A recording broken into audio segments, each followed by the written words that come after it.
And welcome to this Sustainalytics webinar on our thematic report we produced in collaboration and co-authorship with Cass Business School, entitled Engagement, Unlocking the Black Box of Value Creation. My name is Hendrik Gartz. I'm heading Sustainalytics global thematic and sector research teams, and I'm welcoming you to today's webinar as your moderator for this session. We are delighted that so many of you can join us today, and allow me a few words to those of you who are unfamiliar with who we are and what we do. Sustainalytics is a responsible investment research firm providing detailed ratings and analyses on the environmental, social and governance performance of companies and countries, and we do that mainly for institutional investors who integrate our insights in their investment decision-making processes.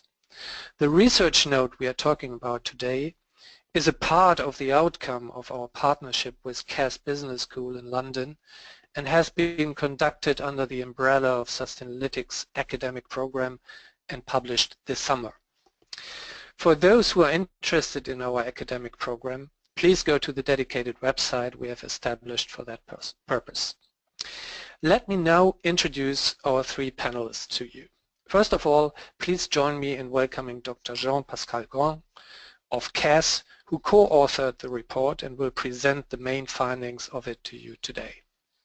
Jean-Pascal is the Director of Ethos and the Professor of CSR at Cass Business School at the City University in London. Before coming to Cass in 2012, Jean-Pascal held various academic positions at HEC, Montreal, and at the International Center of Corporate Social Responsibility at Nottingham University Business School. Among other things, his research focuses on the roles of standards and metrics in the institutionalization of CSR and the influence of CSR on employees. Jean-Pascal will be joined today by two experienced investment practitioners representing two established London-based asset management institutions active in the field of ESG engagement. They will share with us their experience and insights and the strategic positioning of their institutions in light of the engager typology that will be presented as one of the outcomes of the study. Let me start with Michael Fies, who is part of the Equity Ownership Services team at Hermes Investment Management in London. At Hermes, Michael is responsible for corporate engagement on ESG and strategic issues, and he is producing research on responsible investment topics. In addition, Michael is also responsible for developing a proxy voting policy and corporate governance principles for the German market. Before his appointment at Hermes, Michael was Research Director at University of Oxford's Smith School of Enterprise and the Environment. I'm sure many in the audience have read his highly recognized academic papers on various responsible investment topics. Our third panelist is Mark Evans, who works as an analyst at Jupiter Asset Management. He is responsible for conducting engagements and analysis of company performance and focusing on financially material, environmental and social issues and opportunities. So we can expect him to add an active manager, quote-unquote, alpha seeker perspective. Before joining Jupiter, Mark was an SRI analyst at Citi Investments. This webinar will take approximately 60 minutes and will be interrupted and concluded by Q&A sessions. Before we begin, I would like to highlight some housekeeping issues for you. You are currently all muted and will remain so for the duration of the webinar in order to minimize any noise disturbance. In this instance, we invite you to send any questions you have about the report or webinar to us through the interactive box you see at the bottom of the screen, here highlighted with the number 1. Incidentally, if you have any audio problems during the course of the webinar, you can also inform us of these through this interactive box. Also, if you would like to minimize this interactive panel, you can quite simply do so by clicking on the arrow at the top of the panel indicated by the number 2. Finally, this webinar is being recorded, and a copy of this recording will be sent to all participants in coming days. Now turning to the report itself and its context. The research project has been conducted against the background of a strongly growing engagement market in Europe and in other parts of the world. Besides ESG integration in a narrower sense, i.e. integration of ESG factors into company evaluation and individual investment decision making, engagement is the only approach that significantly gained market share at the expense of other more traditional investment approaches in this field, such as simple screenings or simple best-in-class strategies. The study in front of us is unique in the sense that it is based on a series of interviews with investment institutions, both asset owners and asset managers, from different countries, creating insights based on qualitative analysis techniques. 36 of these interviews had been conducted, and interviewees collectively represent 6.4 trillion euros of assets under management. Content-wise, the report is revealing more nuanced insights into the daily structure, execution, management and impact of engagement processes, as well as the important interrelationship between engagement and ESG integration efforts. The results help to make sense of the complexity of engagement by presenting a new typology of the various styles of engagement conducted by institutional investors, as well as the multiple forms of value created by engagement practices beyond financial materiality. We believe that the analytical tools provided in this report will allow institutional investors to benchmark their engagement activities against those of their European peers and will inform policymaking on the diffusion and potential standardization of engagement practices while stimulating further empirical research on the impacts of engagement across European countries and beyond. With this, I'm going to hand over now to Jean-Pascal, who will present the main findings of the report to you. Jean-Pascal, over to you. Thank you very much, and thank you once again for giving me the opportunity to collaborate with you in the context of discuss partnership with Sustainalytics. So the report was co-authored with Dr. Neil O'Sullivan also, who was then working at Sustainalytics. It's part of this academic program that we have developed together conjointly, and that focus on the use of ESG data from Sustainalytics to conduct academic research. And one of the main ideas of this program was also to develop new research on emerging and important issues, and we've identified responsible engagement as one of these important issues. So now I will present you an overview of the project, and maybe explain you a little bit more the motivations behind the project. So obviously there is an increase of interest for ESG engagement issues among institutional investors. As it has just been mentioned, this is one of the most growing set of practices in the domain of socially responsible investing or sustainable investing at the moment. And I could observe that also as a French person. More and more investors in France, for instance, were interested in ESG engagement in recent years. So there are all these practice of institutional investors engagement, but there were also some reviews of this practice that were published before we started our analysis, and in particular a recent report by Share Action that it provided evidence for inconsistency in institutional investor engagement disclosure, and the EU Shareholder Rights Directive was also pointing to the need for better knowledge and a clarification of those ESG engagement practices. So these were our main motivation to really try to understand what's going on, what are the best practices, how people are getting organized in order to deliver and to produce engagement. So we thought that there is in particular a need for more in-depth understanding of individual institutional investor-investee dialogues and interaction around ESG issues, and our focus on engagement is quite broad. We're interested in the structure, the execution, the management and outcomes, and also the broader question of accountability within what we could call the whole supply chain of ESG engagement. So including, of course, as our core focus, institutional investors and companies, but also considering beneficiaries and other stakeholders in the ESG engagement food chain. So our approach, because this is a field that has been barely studied from an academic viewpoint, beyond a few quantitative studies that will be discussed later during the presentation of Michael, we deemed useful to conduct an exploratory type of research, and qualitative research is usually very relevant in order to understand emerging and new practices. But we also wanted to understand how actors from different countries are approaching ESG engagement practices, and that's the reason why we adopted the following design with 36 interviews with institutional investors and fund managers conducting ESG engagement.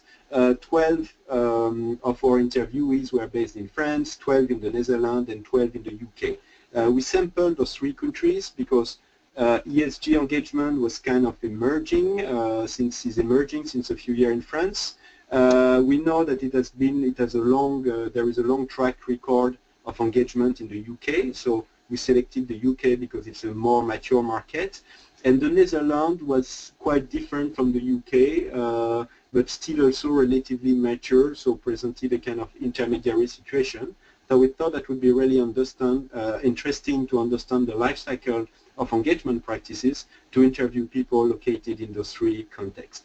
So we interviewed asset owners and mainly asset managers, so 25 of them, and a couple of service providers who have played a key role in the development of ESG engagement practices. So the total asset under management covered by this sample of interviewees represent 6.4 trillion, as it has been mentioned before, and the data are quite fresh as this project has been conducted recently between November 2015 and May 2016. So let's move now to a quick overview of the different results of this report, and then after I will detail with more depth 3 elements that I think are of the special interest in this report. First, we've observed a wide variety of approaches to engagement across France, the Netherlands, and the UK. There was a high level of diversity. Different discourse are used, different labels are used to describe those practices. The second surprising finding that has emerged from our analysis was the very close and neat relationship between engagement and ESG integration at most institutional investors, and I will elaborate on this point through the presentation, but it was striking that for a lot of institutional investors, engagement practices were really emerging from effort at integrating ESG within broader decision-making processes at their organization. Third important feature and finding of this report that I will detail a little bit more after is this typology of different type of engagers that we have constructed based on our data, and that could help different investors benchmarking themselves. So we've identified emergent, compliant, purposeful, and progressive types of engagers, and I will let you know in a minute what we mean by these different types of engagers. And I think they correspond to ideal type, and they reflect the diversity in a sense of practices and different degree of maturity in terms of engagement practices. A fourth important insight that I will develop with you a little bit more in the rest of this presentation is the categorization of the value generated by ESG engagement.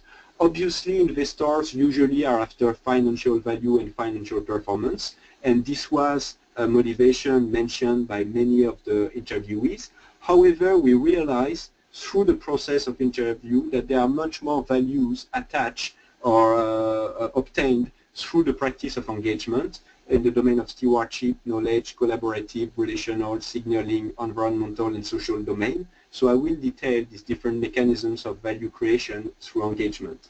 So we think this finding as a whole could really help institutional investors benchmark their engagement and learn a little bit more about how different peers identify, monitor, or disclose the value created by their engagement. I won't go into the whole detail of the report, but I invite those of you who are interested in learning more about the nitty-gritty of the different aspects of the practice of engagement to go through the report to obtain more detail about the different dimension of the engagement process. So if we dig a little bit more first in this typology of engagers, this is a typology that has emerged based on two core dimensions. The first one is that we observe that in terms of definitions and policies, in terms of triggering mechanisms for engagement, in terms of structure, management, and execution of ESG engagement, in terms of monitoring, evaluation, and recording and outcome and impact, there were a lot of differences across the different types of investors we interviewed. Some of them have very sophisticated policy, and they would track or try to track really any impact or achievements related to the different goals they are setting before meeting any corporation at any point in time, where other investors were simply starting to draft or to craft a policy about engagement that was not yet implemented. So these core dimensions really reflect the degree of formalization of engagement, and we found a lot of diversity in terms of maturity. Some actors will make everything completely explicit and have very sophisticated tracking of all the things happening under engagement, whereas others are still a very informal approach or very emergent approach to engagement. So these first dimensions that has helped us produce this typology is really the degree of formalization of engagement. The second dimensions is really related to this observation that actually in a lot of cases the forms of engagement were really directly related to the level of ESG integrations. What was differentiating the different types of investors is the extent to which engagement was important in relation to ESG integrations within their decision-making process in terms of screening, fundamental and thematic analysis, and so on. So when we talk about integration, that could be integration in the sense of financial experts and ESG experts working together in the same team at the organization, or sharing the use of specific ESG techniques. And that could be also integration in a more technical sense, like similar tools used, for instance, by all the different investors or fund managers within an institutional investors, with the tools embedding a lot of ESG information, ESG database or dashboard.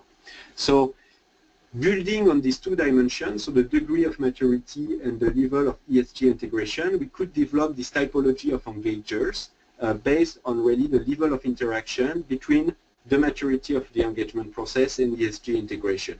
So I will introduce this typology on the next slide that should appear now. Yeah, thank you. So we can distinguish those engagers where things are kept like informal, so that would be they would be low on the engagement maturity, from those who have a very sophisticated and externally communicated kind of policy and who will score high in terms of engagement maturity. And we can cross this distinction with the distinction between different forms of ESG integration, also low and high. And building on that, we could identify 4 types of engagers that are ideal types. So obviously there will be those emergent engagers, so institutional investors who are interested in ESG engagement, but who are just starting getting acquainted with the concept, with a very broad policy not necessarily yet implemented. And we found another type that we found quite interesting, which is the type of compliant engagers, who are those investors that have been complied to start doing or deploying an engagement policy because their client was asking for it, or for regulatory purpose, or because they expect a new legal framework to be developed. So in such a case, you may observe quite a formalized and detailed engagement policy that is not necessarily related to the kind of core mechanisms of decision-making processes within the organization. So if we move on the opposite side of the matrix, and we shift with a low level of engagement maturity and formalization and high level of ESG integration, here we found a very interesting category of engagers that we have called the purposeful engagers.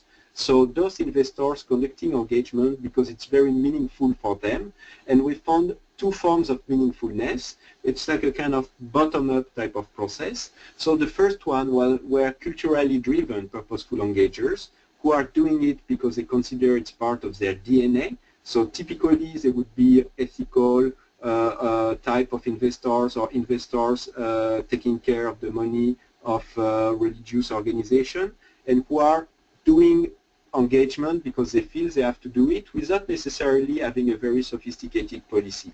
The second type of purposeful engager are strategically driven engager. So here again, this is a form of engagement that emerged from the other decision-making processes at the organization, and that would be investors who have very sophisticated, for instance, screening ESG policies, and who have been in position to identify some corporations that are screened, for instance, differently by different research providers, and who are trying to get more information about them in order to maximize financial performance. And hence, they will start engagement spontaneously, if you like, but for very strategic reason rather than cultural reason, in order to get more information about the investee companies in order to enhance the performance of their ESG integration system. Finally, we have those progressive engagers, who are engagers who have simultaneously a very high level of ESG integration in their process, and their engagement policy is nurturing permanently the kind of ESG integration process, and on the other hand have also a very mature type of engagement policy. So obviously this typology has been built from our discussion and analysis of the different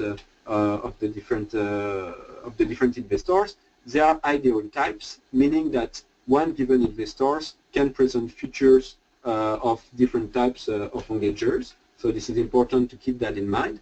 But we think that this matrix can tell a very interesting story about the different paths toward the different possible move from being an emergent engagers to becoming a kind of much more progressive engagers. And that could be triggered by compliance purpose through the compliant engagers type, or that could emerge through more purposeful aspects related to the culture or the strategy of the organization. So what we found really interesting in the context of our research is that we also realized that those different types of engagers are going to benefit in different manners from their engagement. So actually the value created by engagement and ESG engagement is going to be very different for different types of engager or organizations. So here we have classified the different types of value we could identify through our discussions with the different types of investors. There is obviously the search for financial value, which is one of the main driver, one of the main reasons why so many investors get started with ESG engagement. There are some studies that are reporting that ESG engagement may contribute to enhanced financial performance, but actually we don't know really the why and the how this does happen. So what are the mechanisms whereby ESG engagement is creating value that is going to be translated in financial value? So we found other types of value in our research.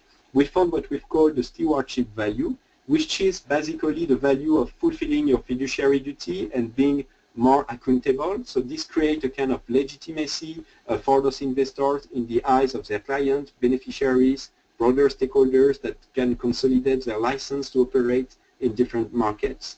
And of course, they're fulfilling the duty of care and stewardship. A third mechanism of value creation is related to knowledge value.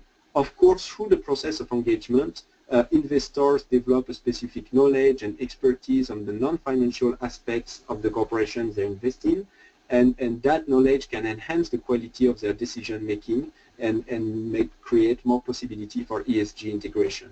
A fourth mechanism we identify point to collaborative value, and this is the reason why ESG integration and ESG engagement sometimes are going together, and we're so close, at least for the type of progressive engager, is that we realize that through engagement it becomes very easy for ESG analysts to involve financial analysts, because interacting with investing companies is part of their daily job.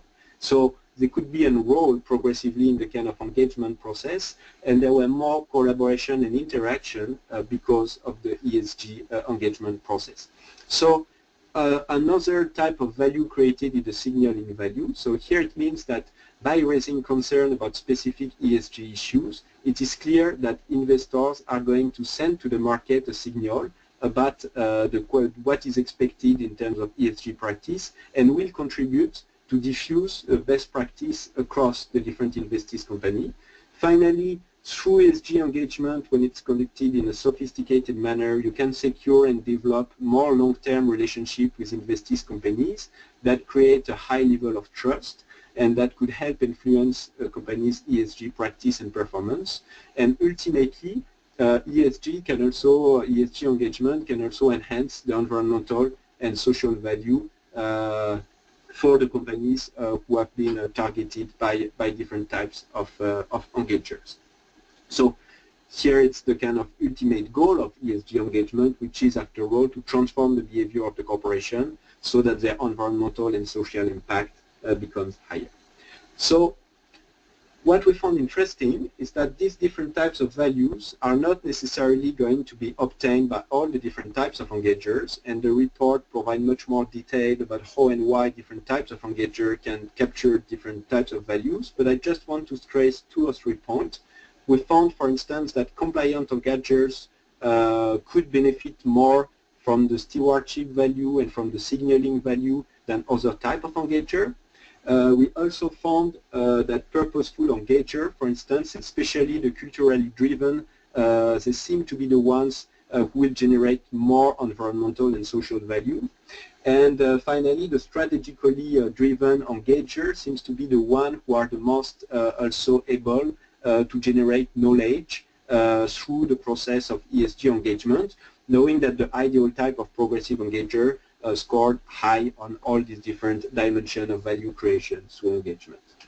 So through our analysis, we also identified, and that will be the next slide, important differences across countries that we detail a little bit more in the report. So there are definitely different words used to describe and to talk about engagement in the different countries, different focus of engagement, and this is reflected in the dominance of different types of engagers. So obviously we found more emerging and purposeful, strategically driven types of engager in France, for instance, more purposeful and culturally driven engagers in the Netherlands, and in the UK is the place where we could find progressive engagers.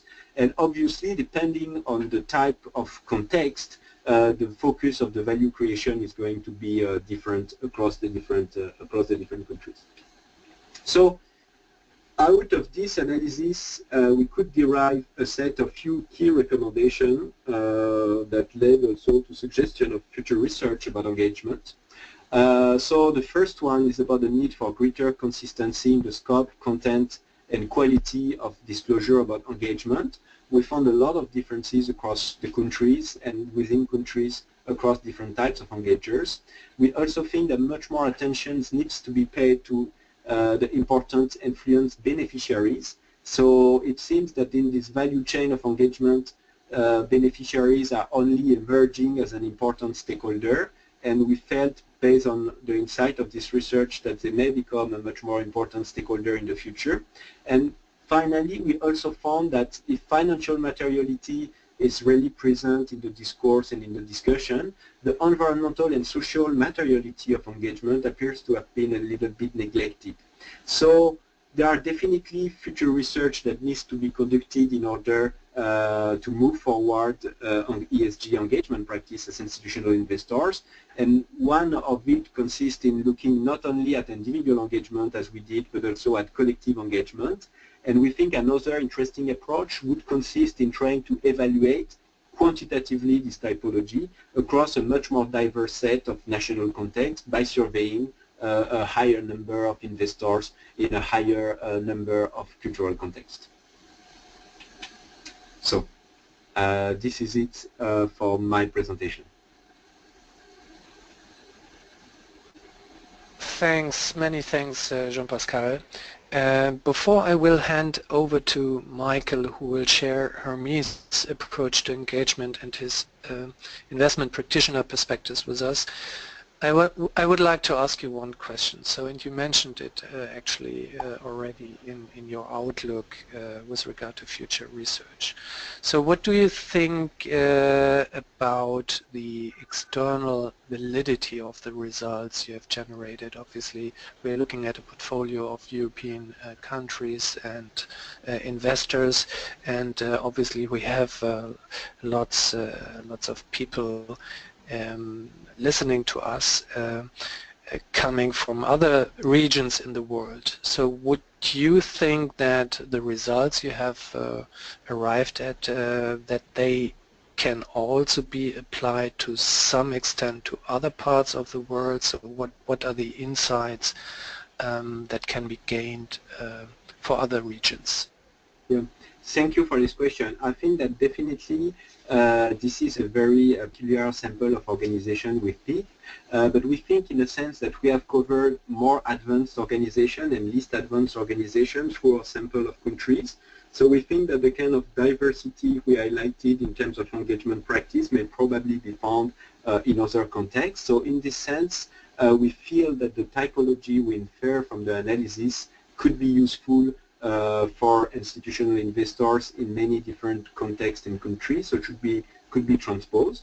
However, the question as to whether institutional investors are going to benefit from these different value mechanisms in different contexts remains an empirical question, and that's the reason why we really think we need to conduct more research across a higher number of contexts of countries to really understand first, whether those different mechanisms of value creation through engagement we identified are valid all over the world, and second, maybe to discover whether there are other processes whereby engagement generate value that we couldn't capture because of the limited set of countries we were looking at.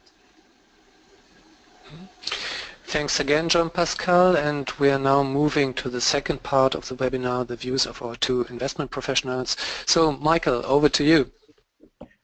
Thank you very much, Henrik, and thanks for having me today. Before I dig deeper into what Hermes EOS is doing, I would also take the opportunity to thank the CAS Business School and Sustainalytics for having collaborated on this research project and for having conducted it, because I believe that it really helps identifying the key issues, roadblocks, but also in particular the value creation potential that shareholder engagement can have. In the next coming minutes, I would like to give you a little bit more background as to what Hermes EOS is doing and how we conduct engagements, and provide you also with an overview of our recent engagement statistics. And to put our work a little bit more into the context of the report that Jean-Pascal was nicely outlining beforehand, we would perceive ourselves, so Hermes EOS, as a kind of progressive engager, because we believe that we integrate ESG in Hermes-wide investment decisions, and also because our engagement approach can be seen to be quite mature already. On top of that, and this goes back to Jean-Pascal's presentation, with our engagements we also create value along all the different lines of value, such as long-term financial value, stewardship value, knowledge value, collaborative value, signaling value, relational value, but also, and in particular, also environmental and social value. So along all 7 dimensions that the report also outlines. But what else makes us a progressive engager? On the next slide, you see a little bit of our history, and the history is really key for us, which makes us, in my view, a progressive engager. We have been engaging with investee companies on behalf of our clients for more than 10 years, and we basically offer the entire holistic set of stewardship services to institutional clients, which go beyond solely engagement services. I will give you a little bit more background on this in a second. Hermes EOS is owned by Hermes Investment Management, which in turn belongs to the BT Pension Scheme, which is one of the largest UK pension funds. At the moment, we have 42 institutional clients in 9 different countries, and in total our clients hold more than 188 sterling billion of assets under management, and for these kinds of assets we deliver stewardship and engagement services. Our team is currently consisting of 26 staff, and we have a very diverse team which is organized according to the different members' sectoral and country expertise, because we would like to make sure that our engagements are effective and efficient, so that we also understand local market best practice in terms of ESG, but also that we can overcome language and cultural barriers which might exist here and there in our engagements. To also underline our commitment to responsible investing and sustainable investing in general, it's worth mentioning that Hermes is the founding signatory of the UN-backed Principles for Responsible Investing, and our chair and Hermes EOS founder Colin Melvin chaired the committee that drafted these principles. On top of our history, our mission also emphasizes our role as a progressive engager. We assist asset owners in adding long-term value to their investments and managing their risks by engaging with companies and policymakers on environmental, social, governance, strategic, and financial issues. So this mission statement reflects our entire and holistic engagement approach, in that we focus on all areas of ESG. We do not rate governance higher than S or E. We focus on the entire spectrum of ESG and also strategic issues. At the end, we help creating long-term value for the beneficiaries of our clients, which is key because our clients, pension funds mainly, they have really long investment horizons of up to 50 years, and therefore it is key to ensure that long-term value out of their investments is created. To give you a little bit more color as to what our stewardship services look like, let's take a look at our services that we provide on top of corporate engagement. So I was mentioning already that corporate engagement is our key service that we provide. And corporate engagement for us comprises direct engagements with corporate directors and senior management teams, so on an executive level, with respect to ESG and strategic issues in order to achieve a positive change on governance, sustainable business practices, but also on risk management. The ultimate goal for us is to improve long-term corporate value of our investee companies, which in turn is also related to our entire clients' holdings. We engage on board and executive level in order to achieve material change at investee companies, and we believe that it's of utmost importance that you engage with companies on the appropriate level, hence the chair or the CEO level, for example, in order to achieve material and substantial ESG change. Next to engagements, as you can see on the slide, we also provide intelligent voting and portfolio screening services, and we also conduct public policy work as well, advisory services on developing responsible ownership policies for our clients. We do not see engagement as a standalone service.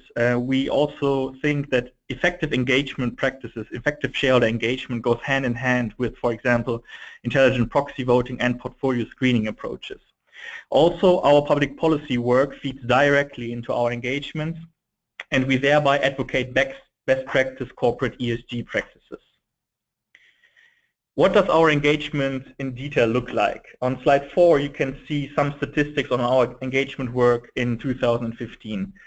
What you can see clearly from the chart, our engagements are spread around the world. So we are not focusing on a single market, on a single geography. We have a diverse approach to engagement. This chart alludes to the fact that our team is a diverse team and that we engage in all different geographies.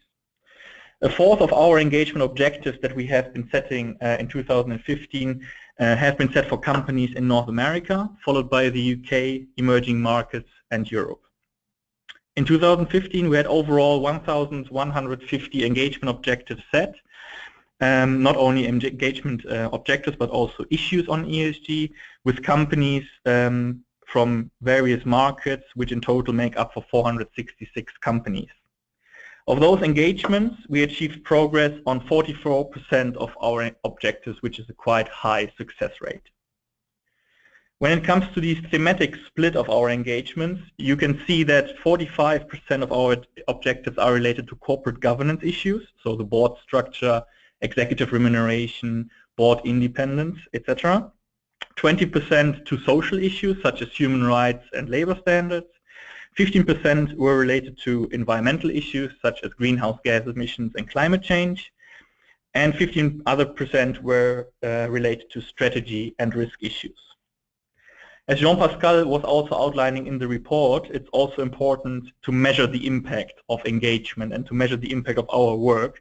And this is also crucial for us and our clients to also show where we can add value and which kind of value we can add with our work. On the bottom of the slide, you see our milestone system that we introduced in order to measure the impact of our work. This milestone system has 4 different stages against we compare our engagement success and the value that we create. In the beginning of every engagement, we set a clear and smart objective. For example, we would like to engage with a company to reduce its level of greenhouse gas emissions. That would be, for example, one objective that we would set in the beginning before we initiate the engagement. In the first stage of the milestone rating, we raise then our concerns regarding the engagement objective that we specified in the beginning at an appropriate level, such as the board level or the executive level, and we raise our concerns from a long-term investment perspective. This is milestone stage number 1. We move then our engagement objective only to milestones 2 if the company acknowledges also our concerns on regarding the underlying issue. In the aforementioned example, this would, for example, mean that the company acknowledges our concerns from a long-term investment perspective about the level that the company has on greenhouse gas emissions, and that we would like to see those levels being reduced over time. The third milestone stage is about the company committing to a credible change, and this is important to us, that we also hear from the company that it's open towards a credible change, that it commits to it. We move our engagement objectives to milestone number 3 only if we see that the company credibly commits to a change. In the example that I mentioned before, for example, this would mean that the company is to a certain extent implementing or setting up, creating a plan to reduce greenhouse gas emissions over time with intermediate targets. Once we have evidence that such a plan is going to be introduced, milestone stage 3 will be completed, and we move on to milestone stage 4, where the company actually and really is implementing the plan or the change. This is key for us. So we really measure whether the company's behavior change in milestone number 4, and only move it if we see such a corporate change. By measuring the different milestone stages, we ensure that companies really change and that our engagement is successful and is adding value to our clients along the different lines of value creation that we have heard before. To support the successfulness of our engagements, our team is structured along their country, sector, and thematic expertise, as you can see on the next slide. We are split into 8 different sectors as represented, because we recognize that certain ESG issues can be quite sector-specific. And to capture the entire ESG spectrum in turn, we also introduced 11 different thematic teams which focus on particular ESG sub-themes, such as accounting, tax, bribery and corruption, carbon, but also supply chain oversight and water issues. These ESG themes support our public policy work on ESG issues and also help to make our engagements on a sector and company level much more successful. Let me briefly conclude with some evidence on the impact of engagement by referring to a few academic studies which also support the view that engagement has the potential to create also financial value on top of the non-monetary ESG changes that I just outlined. As you can see on this slide, there are many studies which showcase that there's also a financial gain from conducting successful ESG engagement. Dimson, Caracas, and Lee recently, and this is probably also one of the most famous papers which has been published in a pure finance journal, has documented that the cumulative abnormal returns of successful engagements can be quite high. Höppner, Oikonomou, and Su investigated our own ESG engagement, and they also find that a 4.4 per annum outperformance is achievable through investing in engaged companies. So Höppner and al, they focus on our own internal ESG information from Hermes. Best, Franks, Meyer, Rossi, for example, showed that also more activist type of strategies from the Hermes UK Focus Fund had led to financial outperformance, and there's also a lot of evidence showcasing that shareholder resolutions can lead to change substantially in terms of financial value and ESG value. And with that, I would like to conclude and hand over to Mark. Hi, good afternoon. Yeah, okay, Firstly, so then I don't have to do that. Thanks, Michael. So in light of time, we are also going to bundle the questions that have been submitted to us at the end of Mark's presentation. So without further ado, to Mark. Thanks. Thank you. Just to quickly, first of all, echo Michael's thanks to Sustainalytics and CAS for producing this excellent and very in-depth report. Firstly, to give a quick introduction to Jupiter, who some of you may not be aware of, we are an asset management company set up in 1985, manage about 48 billion pounds sterling assets under management. We are an active fund manager, purely active, and we've, since our foundation, seen in-house engagement as really a core part of our value creation process, and it really has been an integral part of our culture. In terms of how we approach engagement, I would hope we are a progressive engager, as in we follow a structural formal approach to engagement. We record and measure the outcomes. We also try and innovate in the sector. For example, we have over the last couple of years really focused on speaking to chairmen of companies and other non-executives to get a view of, for example, succession planning. So that's an introduction to Jupiter and our approach. So perhaps we could move on to why we do engagement. It's essentially all about improving the investment outcome for clients. That is the front and center aim of all our activities.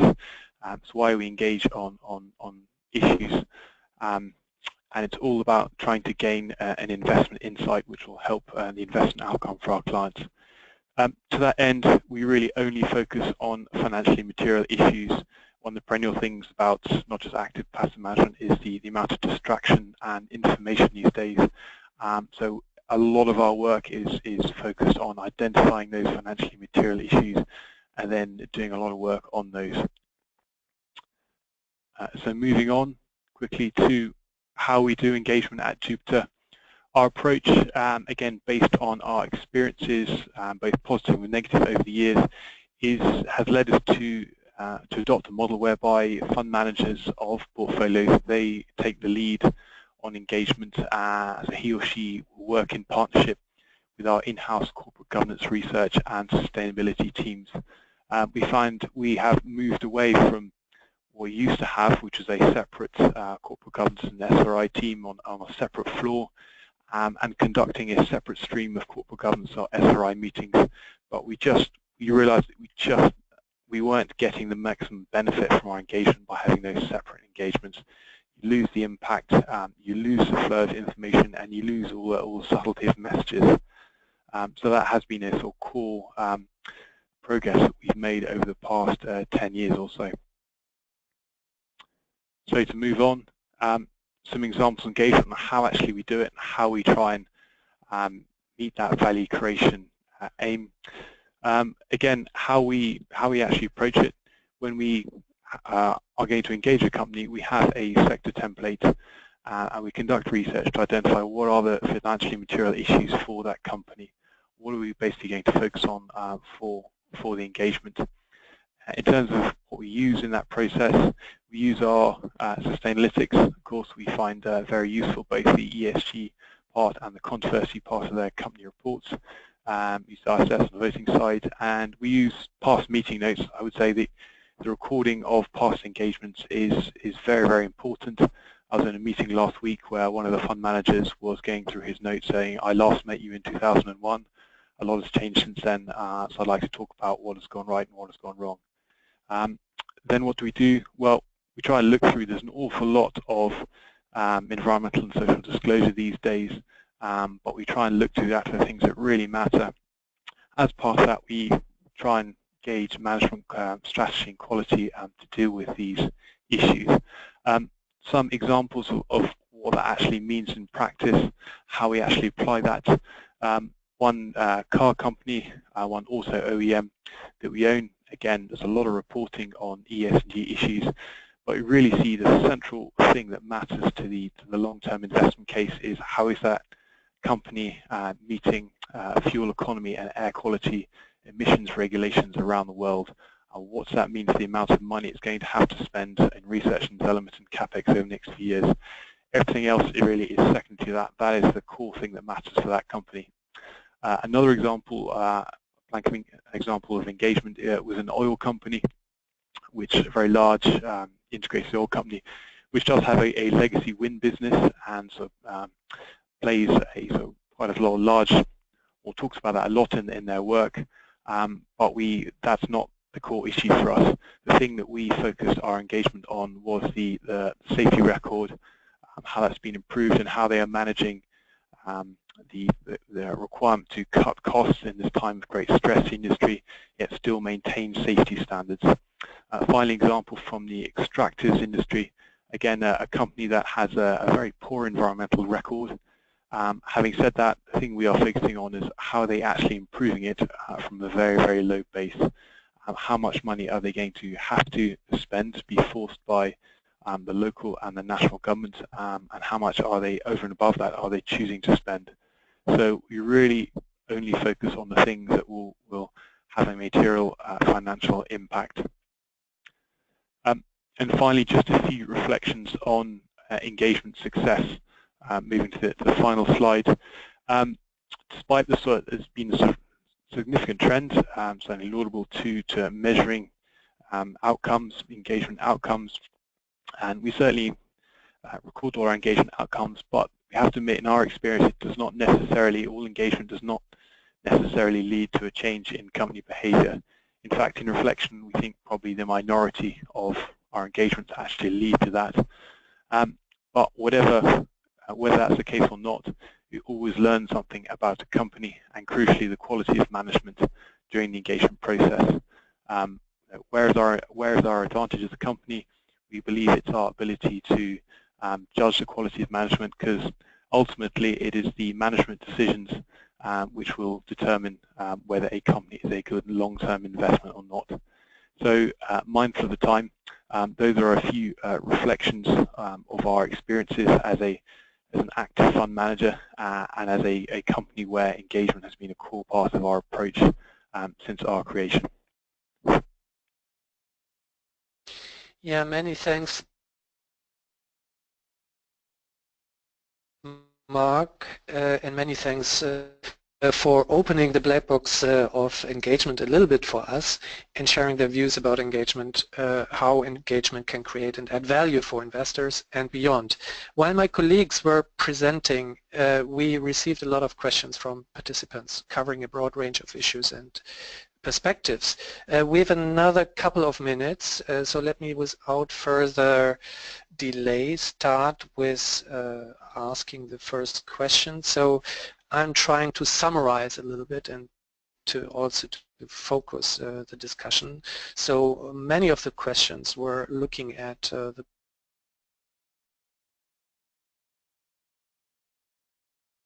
question of outcome measurement. Mark, at the end of your presentation, you mentioned that it's not necessarily your intention to change the behavior of companies. So an interesting aspect, I think. But maybe first of all, I would like to ask Jean-Pascal.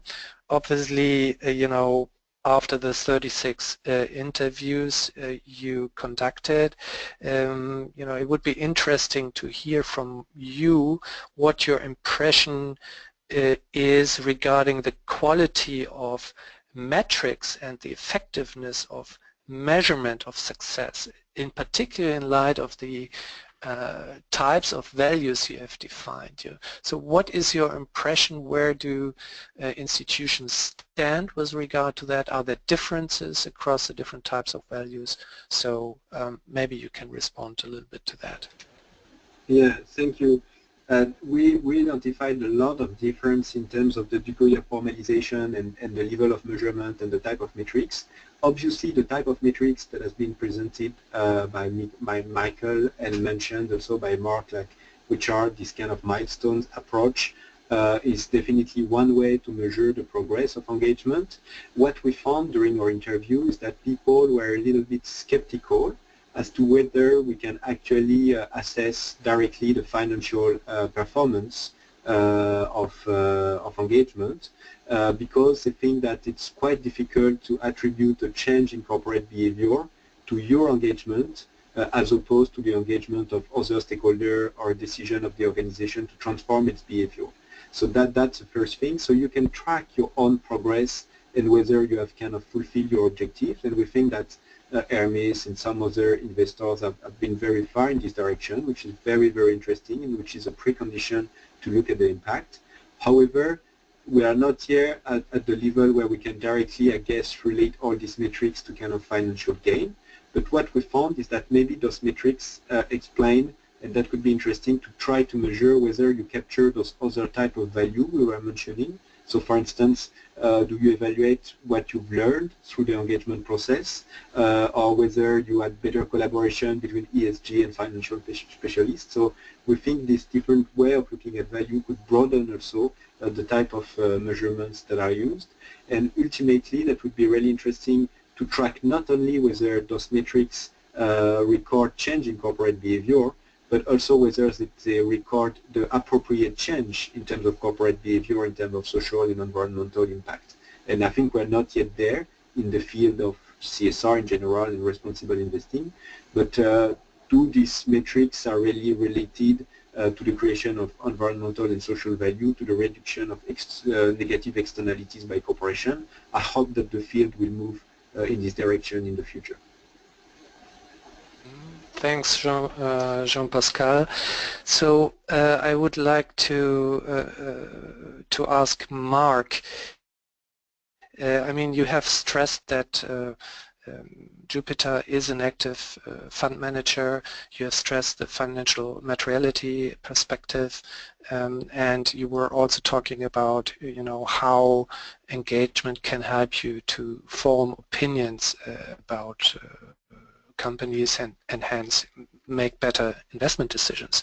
So I wonder, related in in the context of management of or measurement of success, I wonder whether you have some let's say mechanisms or tools that allow you to evaluate the share of, let's say, or the contribution of your engagement activities, or you derive from your engagement activities in terms of financial return and risk assessments. Are you putting some effort into this, or is it just, you know, that it is more or less a qualitative, it is a conviction that these things positively contribute to the quality of your investment decision making? It's a great question. It's very hard. We don't perform a sort of risk process or a specific sort of measurement of the individual points that come out of an engagement. But it's very difficult because it sounds rather intangible and unstructured. But we do have a list of things that we look at. For example, quality of management and the board dynamics, strategy, acquisitions, succession planning, how the people on the management team get on with each other. We don't formalize that and feed that into a machine to come out with a score or a sort of next steps, but it just sort of forms an opinion of a company and management quality, which may reinforce what the financial case, or it may go against the financial case.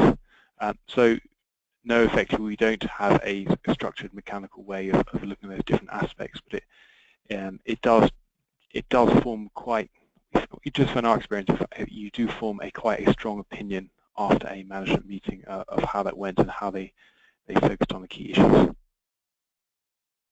Okay, thanks, Mark. And I would like, at the end, I would like to turn to Michael. And I mean, thanks for presenting all the interesting return-related studies to us from the academic sphere, and you have been contributing to this in a significant manner. But I wonder to what degree, and that is based on the questions we have received, to what degree is this related to the milestone approach you have presented to us? Is there any relationship to that? And also with regard to the approach itself, would you be in the position to share with us a little bit of insights about the allocation of, let's say, cases across the different categories? So in what, to give a concrete example, what's the share of cases where you stop at milestone 2, for example? Very, very good question, Hendrik. Thank you very much. So with respect to the studies and the milestone system, so the studies that have been conducted on our own engagement data actually make a differentiation between the different milestone stages. And of course, if a company comes from a really poor ESG performance, achieving milestone stage 3 might be already a huge success compared to a company which already is quite open to ESG engagement and where milestone 4 is accomplished much easier. So our studies, or the studies that are focusing on our own engagement data, make a differentiation between these different milestone stages, because we believe that these different milestone stages also indicate a certain success level. And what Höppner's et al. Study also show nicely with our data, and this has been, of course, objective and non-commissioned research, that the chair interaction is really important. So engaging on a board level, this really drives the success of our engagements. And just really briefly on, because in the interest of time, just briefly on the statistics in terms of where we stop engagement. I can't give you really a hard number here, but sometimes, and this is also important, I think to point out, sometimes you see that engagement has to stop at one milestone simply because the company do not respond in a favorable way, and we will then still do not stop the engagement entirely or altogether. We will put it on a kind of monitoring list, and we will make it an engagement issue where we'll still monitor the company's behavior to a certain engagement. This is important to also work effectively and bundle our resources to the most promising and to the most important engagement. Okay, thanks again, Michael, and thanks also again to Jean-Pascal and Mark. Unfortunately, time is running fast and we are approaching the end of the webinar. I would like to thank the audience for being interested in the topic and in our research. We hope that all of you gain fresh insights into the topic as provided by our speakers. So thanks again to the speakers for sharing their views with us. Should there be any further questions, please don't hesitate to ask all the three panelists directly. And yeah, with this, I'm closing the webinar. Goodbye for now, and we hope to meet you soon again. Thanks. Thank you.